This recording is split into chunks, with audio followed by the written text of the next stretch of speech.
So I wake up at 3 a.m. just wide awake. So I get up, go to the bathroom, and I notice the door to the basement is open. I never leave that open. So I walk over to the door to shut it, and right at the threshold, at the top step, was my roommate. I was like, "Why are you down here?" And he just looked at me and he's like, "Hey man, I just need you to come down to the basement with me. I have something I need to show you."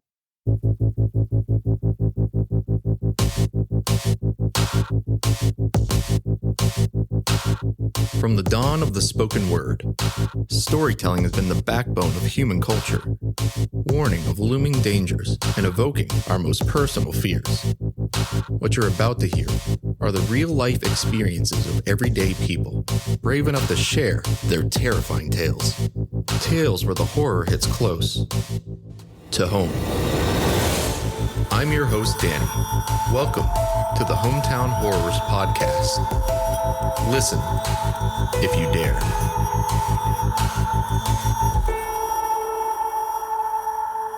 Hello, everyone. We are the Hometown Horrors Podcast. Welcome back. Today we have on Josh, an emissary from the Secret Society of Strangers podcast, a podcast that covers a number of different supernatural and paranormal phenomena. They've done things like the Black-Eyed Children, UAPs, fairies, how to protect alien wildlife. And with his two co-hosts, they compare research, and they have a good time just riffing. My particular favorite episodes are the guest episodes. Recently, they had a man named Kevin on who is a former addict and also experiences the targeted individual phenomena, where you'll have voices in your head, but it's not just simply a schizophrenic or a drug break thing.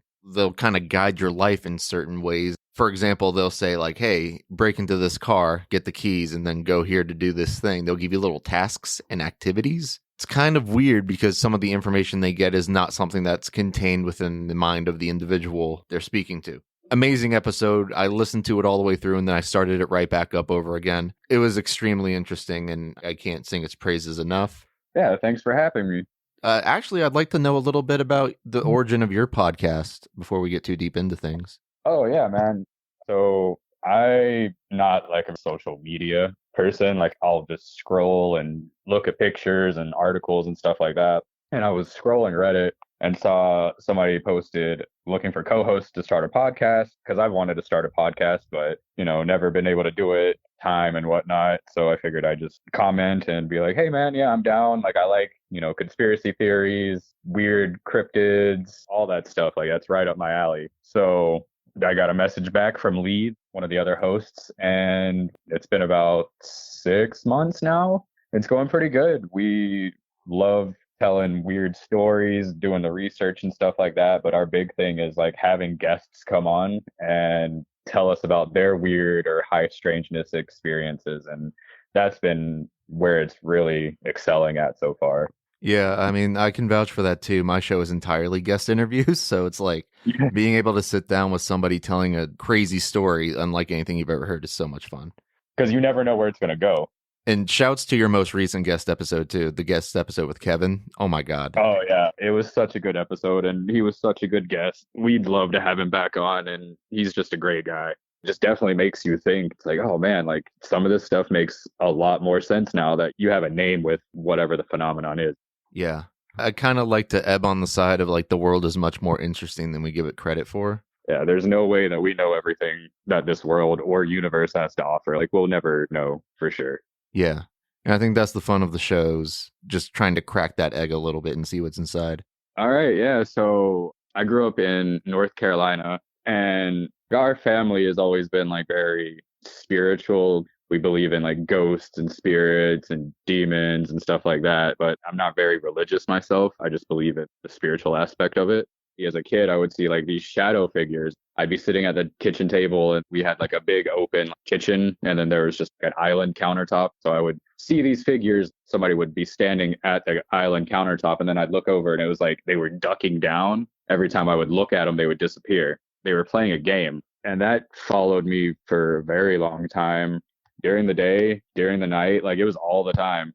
So like I called them my imaginary friends and gave them names and stuff like that. And I never felt threatened by them. So I just assumed that it was just like a game. And like I was a kid. So now that I'm older, like I know that kids are more attuned to like that other side. And you kind of lose that as you grow older because I feel like you lose that connection to it.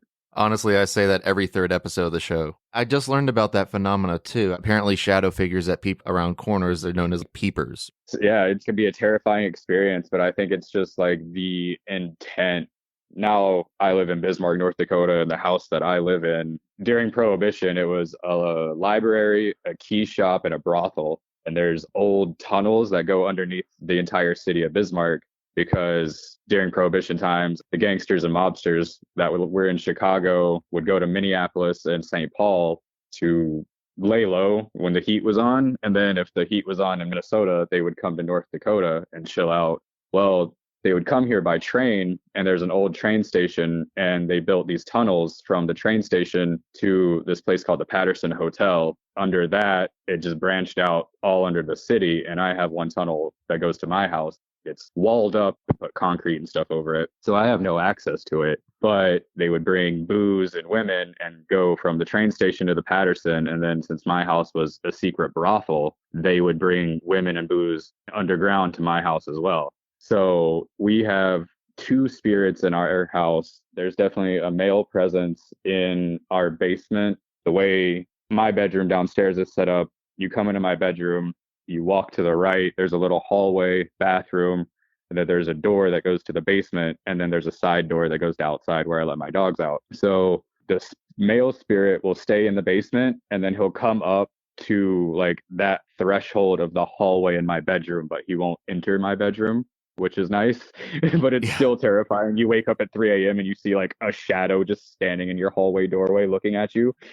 Forget that. But we have a second spirit, and it's a female, and I think she was a prostitute because she stays upstairs. Like she'll come down the stairs, but she'll never touch off the bottom step. It's like she can't get past it. Like that's her area.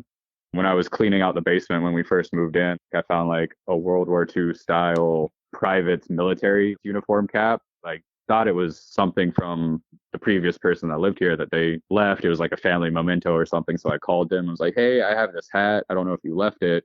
And they were like, yeah, no, like we've never seen this before. So I have this guy's hat still in the basement, like in a box. And that's who I think the spirit is, just this military soldier that probably came here when he was on leave or before going and getting shipped off or when he came back. And now his spirit's trapped here. My landlord was doing some like renovations in the basement, like ripped up all the concrete because like it just needed to be redone, and we actually turned it into a finished basement. So like during that construction, activity ramped up. But like it would make sense if somebody just came into your space and just started ripping everything apart, you'd be upset too. So like the spiritual activity, especially in the downstairs, was just super intense. I'd walk into my bedroom and I would just turn around and go into the living room. Like, no, I'm good. I don't need to be in my bedroom right now. And it's happened more than once. One time I went downstairs to grab a tote because me and my friend were going to go fishing. I literally bent over, put my hands on the tote, went to stand up, had this intense feeling that somebody was just like behind me. And they were just so mad that I was down in the basement that I just let go of the tote, went upstairs. My buddy was like, why? Like, I thought we were going fishing. Like, why don't you have the fishing stuff?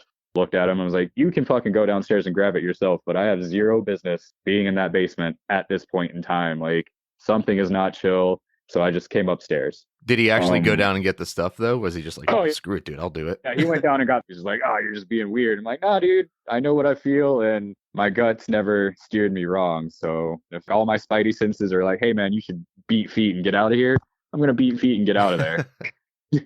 That's an interesting thing too. I'm not sure if concrete is the same as like other stone, like limestone or sandstone that might store energy, but we went to Trans-Allegheny Lunatic Asylum in West Virginia. They did a lot of renovation to the first floor. What they've reported is that there's less supernatural activity in the places that were renovated. So I wonder if it has to be the same as it was. And even if renovating it might be a disturbance of whatever's there. Right. That would make sense, because if it's seeped its energy into the stone or the earth underneath it, of course, you going in there and just disturbing it, it's going to kick up the energy. And so like after they poured the new concrete and, you know, they were done with their renovations and stuff, things started tapering down. It was just like, yeah, nobody was really going into the basement that much. We really have no reason to go down there unless you're getting something or swapping out winter for summer clothes because North Dakota summer for like 2 months and then it's just Antarctica for Yeah. the rest of the year. So upstairs, I was talking about the female ghost. I call her Izzy. There's no maliciousness. She's very lighthearted. I'd never felt like I needed to not be up there. Like I felt somebody like intensely watching me, but I've never felt scared or anxious like downstairs. So me and my wife were laying in bed one morning, just waking up, getting ready for the day. And my female roommate at the time, we thought she was upstairs because we heard somebody walking upstairs, like they were stomping. So it was just like, why is somebody stomping this early in the morning? But whatever, you do you, boo boo. And then we heard a female voice that sounded like somebody was on the phone. So it was like, oh, okay, Kelsey's on the phone. She's talking to somebody. She's getting ready. She must have overslept for something because it sounds like somebody's rushing. And it just progressively went on and on. And I was just like, that doesn't sound like Kelsey. So I went to my window in my bedroom and looked out because we park our cars behind the house and her vehicle wasn't there. So I went to the front of the house to see if she parked in front. Vehicle's not there. And I'm still hearing this female voice having like a one-sided conversation, but I can't really make out what's being said because they're all the way upstairs. And so I come back into the room and tell my wife, hey, so like Kelsey's not here. So obviously Izzy's acting up upstairs, which is weird enough to say. Like, it's just so normal. Like, oh, yeah, no, it's just the ghosts. Like, usually you joke about that, but no, like for this house, it's absolutely true. So I text my roommate and I'm like, hey, I'm just making sure you're not upstairs. Like, or if you need a ride somewhere, if you left your truck at the bar or whatever, like I can give you a ride. And then she literally walked in the door 2 minutes later and was like, what are you talking about? I've just been out getting coffee this whole time. Like, I thought you were here, and told her the whole story that I just told you. And she was like, cool. Now I have to go get ready for work in a super spooky bedroom. Yeah, And all then it that just stuff you blew. just heard, now I have to go up there and deal with it. Cool. Yeah, pretty much. And it just blew my mind when she walked in the door. I was like, oh, so you definitely were not here. Most of the activity upstairs, other than the conversation and stuff like that, it's like just footsteps. And I know it's not old house noise. Like, I mean, I've lived in this house for 10 years now, and I know what the old house sounds like. And I also know what footsteps sound like. And it's either every day or every other day you can hear somebody walking upstairs when there's nobody home except for me and my dogs. And my dogs are with me 24/7. They don't leave my side. Do they ever respond to the sounds in the house? Oh, yeah. If it sounds like somebody stomping upstairs, they'll look upstairs or they'll go to the steps and look up, but they don't go up there. And then sometimes when I'm upstairs in our office where I record our podcast, they won't come inside the room, or like they'll make it halfway down the hallway and then they'll just stop and sit and sort of like do the whine thing and then Yeah. cock their head to the side. So it's like they see something and then just like, nah, I'm completely good on all that. You seem fine, but I'm good sitting right here. But yeah, for the most part, I think they've just decided to accept that there's spirits here. I mean, I can't vouch for what a dog thinks, but I mean, as much as I would love to know what my dogs are thinking, like, I think that would be the coolest thing ever. I mean, there's only been like a couple of instances where my dogs have growled or like started getting their hairs standing up on their backs, like they're about ready to like go for somebody. But that's only been like 2 times within the first year of living in this house, which also makes sense. Like it's new people moving in. You're bringing your own energy and disrupting the spirit's energy because this is their space ultimately. Yeah, you're the new And neighbor, so to speak. yeah, it's a wild feeling. And now, like, literally having ghost roommates, it's a completely wild concept. But you just get used to it. Which is the craziest thing in my mind. You just acclimate. Yeah. You're not scared anymore. You're just like, oh, yeah, no, that's Izzy, or that's, I haven't given the name to the guy. I just call him the guy. It's just crazy how fast you acclimate to it. Like, yeah, it used to weird me out and I hated being in this house alone by myself. Like at night, it's like, oh man, I feel like a giant child just being scared. But like, you have to figure each other out pretty much. It's just like getting a new roommate. Yeah, it also lends a little bit of credence to a theory I have, which is that most like supernatural stuff won't actually hurt you. Like it's creepy that it's happening, but it's not like you're actually going to get harmed by it in most circumstances.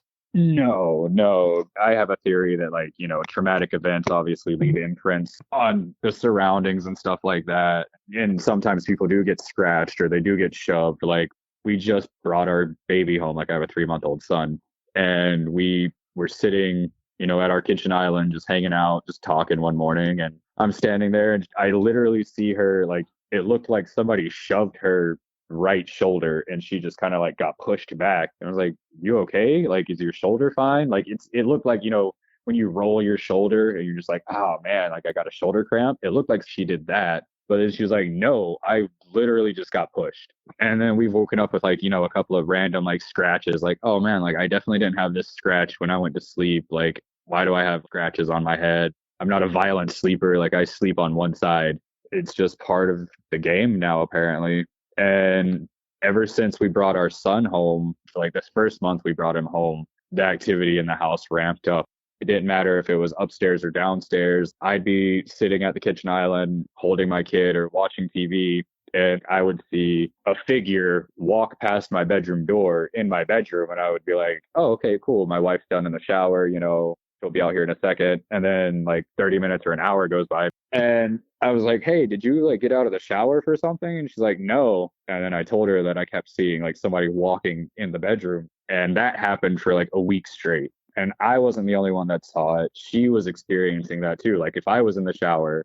It kind of reminds me of like bringing a new baby home to like a household with pets, how the pets will sometimes be weird. Like, what is this new thing in our environment? Do we like it? Do we not like it? Yeah, just checking things out. What is this new thing? And I mean, you know how like babies just stare off in the Yeah. distance. They have a 1,000-yard stare, and you're like, oh, okay, yeah, you're just being a baby. There's been times that like he's just been staring off, looking at our bedroom or like looking up towards the stairs. You can tell that he's seeing something, but he's not registering what it is because, one, he's a fresh baby and obviously doesn't know what anything is. And two, like I said, I firmly believe that like babies and small children up to a certain age have more of a connection to the other side than we do. So, I mean, it's just a little unnerving when like you're just playing with your kid and then all of a sudden they're just like hyper fixated like on a spot for some reason. And then maybe it's just, them being a baby. I don't know, but I wouldn't put it past it being some sort of paranormal activity, especially in this house. But I mean, he's never been hurt. A couple of times he's woke up with scratches, but he's a weird baby sleeper, and we sometimes forget to trim his nails. It's not ghosts like attacking him or nothing. Might just be doing So, barrel rolls in the crib. pretty much, he's rocking it, man. I love that little guy. Congratulations, by the way. Oh, thanks, man. Yeah, being a dad is wild. Like, I never thought it would be for me, but I absolutely love it. I don't think I could be anything else other than a dad now. It's definitely like it makes you like reevaluate everything that you think is important and also like people that you think are important. And it's your family and that kid at the end of the day, in my opinion. But yeah, so as long as the ghosts and whatnot are fine with him and he's fine with them, they're just two peas in a pod. They're chill as cucumbers, and I'm okay with that. I'm waiting for him to like hit that toddler stage and like, 2 or 3 and be like, oh yeah, no, I'm just playing with my imaginary friend. And then him describing this male and female spirit, like some real Beetlejuice shit. I can't wait to hear what kind of name he comes up. If it's just my friend, or it's like, oh, that's Terry that's downstairs. Okay, you don't strike me as a Terry, but all right. Is it Terry or Terrence? How do you prefer it, sir? It's Big T work. Big T. Hey man, I'm just going down to the basement and grabbing a couple of things. Big T, my bad. I gotta turn this light on real quick. Not all of us can see in the dark like you, bud. I'll be out of your hair in a moment if you have hair. I'm not trying to shame you. I'm sorry, man. I don't know ghost stuff. But the most wild thing that's ever happened in this house was a downstairs basement incident. And I don't know if it was the male entity or a completely different thing, but like I've never experienced this. And then after I experienced it, I started researching it and it just sounded like a doppelganger situation. So like, have you seen the movie, that Jordan Peele movie, There's Doppelgangers of You? Yeah, And I like, think that was us. There's like yeah, a double of everyone that lives underground. yeah, it was one of those situations.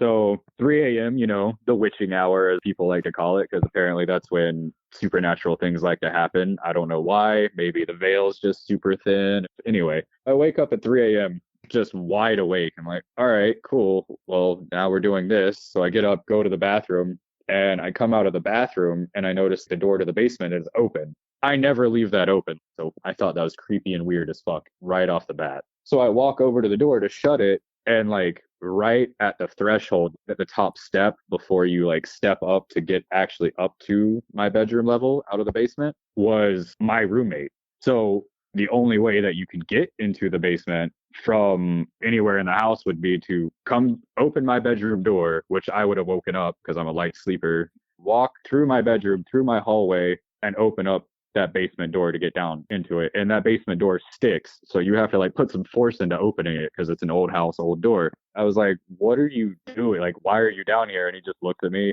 and he's like, hey man, I just need you to come down to the basement with me real quick. I have something I need to show you. And then I just kept asking, like, how did you get it? Like, what do you need to show me? And then I straight up was just like, look, I have zero business going downstairs with you right now. I don't know what's going on. So I just shut the door, and whatever ghost, spirit, entity, doppelganger, whatever you want to call it, I just shut the door in this thing's face and walked back to my bed and laid in bed and was just terrified. Yeah, no freaking way. Yeah, it blew my mind. So the next morning, after I finally fall asleep, I wake up. My roommate wakes up. I'm sitting at the island having coffee and whatnot. And I'm like, hey, man, like, what were you doing in the basement last night? And secondly, why were all the lights out? Like, it was weird and creepy. Like, I mean, I get it. Like, if you're playing a prank, great prank. That's top notch pranking right there. He just looks at me like I have a dick on my forehead, and he's like, why would I do that, for one? Two, I wasn't even home last night. He was over at his girlfriend's house. So it couldn't have been him. And so I proceeded to tell him the story. And then that's when he started telling me about like doppelgangers, or, certain trickster spirits like to do that. And it was like, well, I'm glad that I had whatever fortitude you want to call it to just be like, nah, dude, I'm good. I felt like I was in a Dare commercial and somebody was offering me the marijuanas, and I was in the 90s. I was like, nah, man, I'm too cool for that. Drugs are for losers. So it was just completely wild. I mean, I've never had a more vivid paranormal experience since that, other than, hearing footsteps and the occasional, like, oh yeah, feeling like somebody's watching you.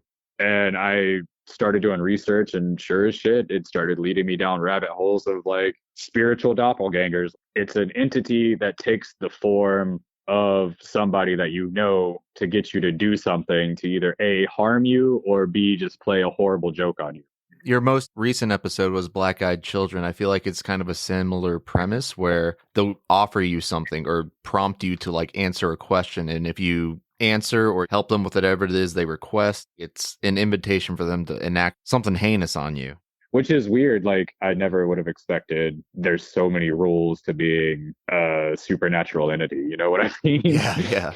That happened, I think, probably like a year and a half ago. But like I said, it was the most wild experience in this house. Like, nothing is compared to that. Yeah, I feel like it's being a mailman in a neighborhood full of dogs. You got to kind of understand when's the time to test, when's safe. When we got married last year, we had family over at the house, and like obviously like a lot of people in and out and whatnot. And we were all sitting at the kitchen island, and we heard somebody walking up and down the hallway upstairs and walking up and down the staircase. And my in-laws were like, is somebody home? And we're like, oh no, that's just Izzy doing Izzy things. And we had to explain the whole concept of Izzy to my wife's parents. And then they were like, oh yeah, no, that makes a lot more sense. So you guys want to go grab some food or something? Like, they were completely scared.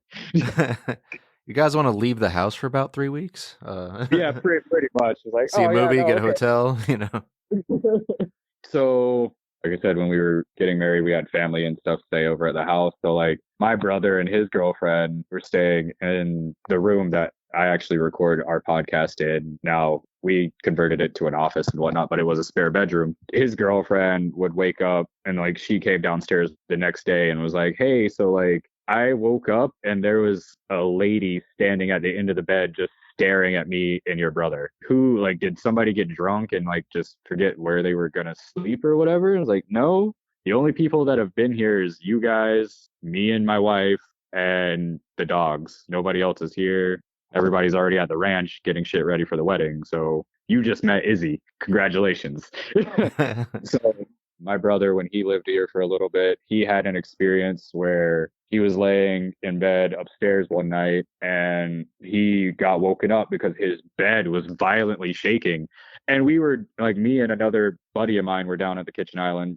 We thought he had a girl upstairs because like it just sounded like, your headboard slamming against a freaking wall. So we were joking. We were like, oh, get it, dude. Like, yeah, man, you just moved here. You're getting something. Like, I'm so proud of you. Like, just total dude broing out and whatever. And he comes downstairs just terrified. And he's like, what are you talking about? I was dead asleep. I just got off work like 3 hours ago and I went upstairs and I passed the fuck out playing Xbox. And I just woke up to what I thought was an earthquake. I was like, yeah, we don't get those in North Dakota, guy. And so he was telling me that his bed was just violently shaking. So we go upstairs and behind the headboard, there was a little bit of wall damage where like the headboard was slamming against the wall. Like it chipped some of the paint away. Either your dude was having like a soft seizure or Izzy was doing that Dan Aykroyd Ghostbusters scene. Yeah, right. Like, hey man, old habits die hard for Izzy. But he told me about that and like instantly the whole mood of the room changed and we're like, oh yeah, nope, that's your first encounter. Because I told him about like all the ghost stuff that's happened in the house and whatnot. But like you can tell somebody something till you're blue in the face, but until they actually experience it, then they're like a true believer. You know what I mean? So yeah, that was wild. And then my current roommates, I mean, they've had experiences stairs, like things will be moved or they'll see somebody walking in the hallway or they'll have the weird feeling of like I'm being watched, doors opening and closing by themselves. There was one time that like the doors to our washer and dryer, like the lids were just up and nobody was doing laundry, but like nobody leaves their Yeah, it's like waking up and like your closet doors are open even though you like keep them closed. Yeah, it's like stuff that shouldn't be out of order is out of order. And it's just like little pranks and stuff like that. But that's pretty much the gist of this spooky house. Like I would love to go in my basement and do like a REM pod session or do some sort of ghost hunt in this house. I put some stock in like psychics because some people you can tell that they have like a gift, and then there's those, the grifters. Like, yeah, the people that are like, I'm getting something from someone with a name with an M. Anybody yeah, like yeah. a Michael or a Mitchell or Yeah, one of those people. So like I would love to have like somebody come over here and be like, oh yeah, no, like this place is haunted as fuck. Yeah. I have a couple friends that have had similar experiences. Like I had one buddy who the previous owners of the house would conduct seances and stuff. One of the original tenants actually like died in the home of like cancer or something like that. So all throughout his life, he'd be seeing a lady in a white dress out of the corner of his eye. And he says the same thing you say. You get used to it. You learn when it's a better idea to just walk out of a room or you see something out of the corner of your eye and you either just ignore it. Or I had another friend that had the doppelganger experience. He moved into what used to be a retirement community. They just opened it up to be regular apartments at a certain point. So he and his new wife move in. And the most pronounced incident he had, it's episode 16 in my show. It's called Do You Need a Towel? And it's one of the most chilling stories I've heard. So basically, my friend's a tall dude. He's taking a shower. It's a day off. It's a good day. And he's tall enough to see over the shower curtain. And his wife comes into the bathroom and just asks him if he needs a towel. He's like, no, babe, I'm good. Like, I'm in the bathroom right now. And she just gives him this really big, weird smile, turns around, walks out the bathroom, shuts the door. And it wasn't until he actually like got out, dried off, started getting dressed. He's like, wait a minute, she's at work. And he texts her, and sure enough, she's been at work all day. That's terrible. Yeah, that's like, I don't know what that doppelganger phenomena is, but once it happens and then you realize that like it's not the person, that's when like all of your like internal alarms start going off and you're like, what the fuck just happened? Because I get the feeling that those doppelgangers are like the little light on an anglerfish. Yeah, you see the light, but you can barely make out the fangs of what's hiding behind it. And it's like, I don't want anything to do with that. Yeah, no, I'm good. Like I very much enjoy being alive. Like I don't want to be unalived. That's the scariest thing too. Like what would actually happen? Because it'd be like, I don't know if it's just like, oh no, you drop dead of fright or they'll scratch you or bite you. I think it'd be something more spiritually harmful. Yeah, like they gank your soul or like do some sort of like spirit, like, yeah, who knows what it is. I also think some spirits do feed off of like your energy and then they do take pieces of you And it's mostly in like possession cases where it just takes over the person. And then at the end of it, the person is just a husk or they're a completely different person. Either they're violent or they're just ridiculously depressed and they're just not who they used to be like a month or two ago. You know what I mean? I think in a lot of haunting situations, you're seeing something that like used to be there, but there may not be personality or individuality attached to it. But Izzy Right. seems very much alive and active. Oh yeah. She's something, man. It's completely wild. You know, like you walk into a house or a building or something, you're just like, "Oh yeah, no, like this place you can tell is just haunted." But like to actually know that you have these spirits here and you know that like, oh, it's a male and then there's a female spirit and they have completely different like personalities blows my mind. And then it just makes you think like what kind of energy did they seep out in life to make them so attached to this place and like have like intelligent hauntings instead of like your normal residual hauntings where it's just like something is just playing on a loop forever and ever and ever. No, these things have intelligence. It's not like they're just going through a routine. Yeah, and it's like who gets to become a ghost? Because it can't be Right. everybody. Yeah, no. Like, is it just like your energy or is it like the energy of the land around you or stones or minerals? Like I don't know. Yeah, is it like that trauma is like a glass of wine that's spilled on a carpet and sometimes you just can't scrub it out? Or a theory that I've posited on the show is that like when you die, like let's say the soul is like the cloud hard drive of all of your lived experiences. When Mm. you go up or ascend or descend, whatever the case may be, do you take every single little experience with you? Or is that what kind of stays in an area? Or is it just the Right. trauma? I don't know. Or a very powerful emotion that you felt at a certain point in life and that just like imprinted onto the wall or the ground or something or like say you have a ring or something, you know what I mean, like Yeah, something it you attach imprints, your it spirit to stays something. attached to an object. What are the And then there's rules? another theory that I heard. I was like, that kind of makes sense, but it goes like the past, present, and future are all playing out at the same time. And sometimes that time overlaps. And that's what some people think that spirits are. Say, like, you see a ghost, but it's like they're dressed in like an older style dress. So is that just like time bleeding into itself? Kind of Yeah, like that movie Interstellar, where Matthew McConaughey was pushing on the books, but he was trapped in like the fourth dimension. And his whole life, when he was like living in the house with his kid and stuff like that, they thought it was just a ghost, but it was really him, like trying to signal his family that he's in a different dimension. I think that gives credence to the fact that like if you change part of the environment, there isn't that timeline of all of these overlapping things that may have happened in that location. Like if a hospital stands for 150 years, that's potentially 150 years worth of things that may overlap with each other in some way. Yeah. Especially with like hospitals, sanitariums, jails, places seeped in so many different emotional energies breeds supernatural and paranormal experiences. Yeah, and you never know. You might have been a scary story for somebody years into the past or maybe even years into the future. You might Yeah. have been a shadow walking back and forth that somebody saw. Yeah. We don't know everything about physics. We don't know everything about the universe, like we said at the beginning of the show. Yeah, like the concept of ghosts and spirits and time being a flat circle. You start hearing Right. similar stories from a lot of different people that like they can't all be making up this specific thing, like, you know, hearing three knocks or getting scratched at random in the night or seeing doppelgangers too. I think that's the scariest phenomena ever, to be honest, because it Oh, yeah. implies so many horrifying things. Mhm. And the thing is like it's people everywhere. It's not just here in America. Like it's people worldwide experiencing all these things. Like something that comes to mind right off the bat is like after one of those massive tsunamis in Japan, these cab drivers were literally getting pulled over by ghosts and they would give rides to these ghosts thinking that they were people and then they'd be halfway to like wherever the person wanted to go and they'd look back and there's nobody there but like a giant wet spot in their seat. It's a worldwide phenomenon and